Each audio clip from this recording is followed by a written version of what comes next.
Huntsville is home to many myths, legends, and hauntings. Two such stories come from the Bibb family.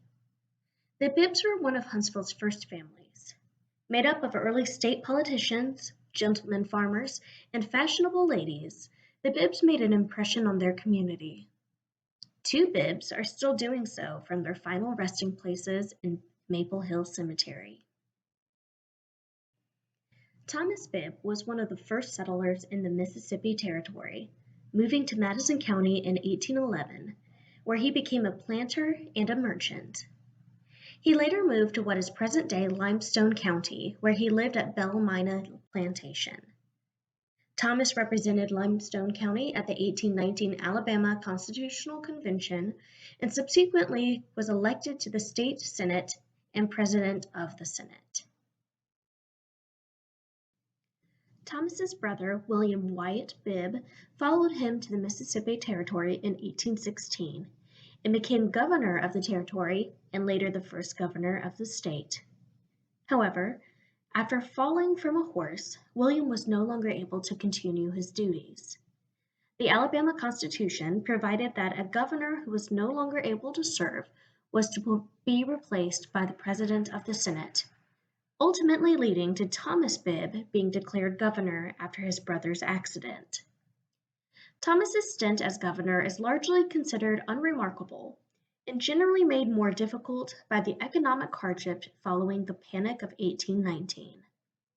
He refused to run for election in 1821, choosing to continue to represent Limestone County in the state legislature and serving as director of the Huntsville branch of the state bank. Thomas married Parmelia Thompson after moving to the Mississippi Territory. Oral tradition states that upon his retirement from the governorship and removing from the governor's house in Huntsville, Thomas and Parmelia disagreed on where they should live. Thomas, seeking the peace of rural life, wanted to go back to Belle Mina. Parmelia, being a socialite, hoped to remain in Huntsville. They did continue to stay in town, although Thomas made many trips back to the plantation before dying in 1839. He was buried in Huntsville's Maple Hill Cemetery, where some say that on quiet nights you can see a spectral horse and carriage approach his grave and Thomas's spirit enter it to return home to his beloved Belle Mina plantation. Thomas and Parmelia had 11 children.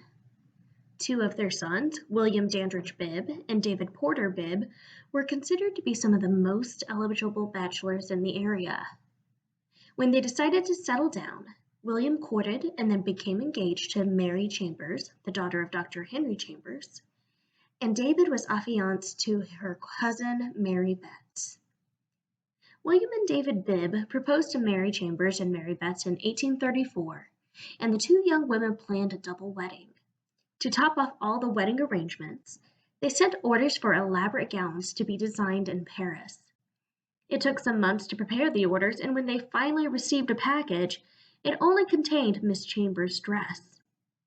Mary Chambers and William decided to press on with their ceremony, ending their plan for a double wedding. It is at this point their anticipated happy ending took a tragic turn. Several days before the ceremony, Mary Chambers was poisoned. Historians disagree on how this occurred. Some say that in an effort to have paler skin, a common trend among the elite, Mary rubbed too much arsenic on her skin, leading to overabsorption and poisoning. The more popular explanation is that a household servant offered Mary medicine to calm her nerves, accidentally giving her oxalic acid instead of Epsom salts. Either way, Mary knew she had been poisoned, and the family called for a doctor. The physician declared she did not have long to live. Her devoted fiancé William decided to marry her anyway on February 26, 1835, and Mary's health continued to decline until she died on May 26. In their grief, the Bibbs and Chambers families commissioned George Steele, Huntsville's premier architect, to design for Mary a mausoleum. It was the first mausoleum to be constructed in Huntsville, placed over Mary's grave in Maple Hill Cemetery. And it is the mausoleum that sparked a local urban legend. Being the first of its kind in Huntsville, Mary Chambers Bibb's mausoleum became a focal point of speculation. Namely, why was it so tall? Although the start of a tale could be surmised, the truth of it is lost to history. Either way, it became to be rumored that Mary was interred sitting in her favorite rocking chair. And for those who dare to knock on the outside of her mausoleum and listen carefully, they might just hear Mary gently rocking back and forth.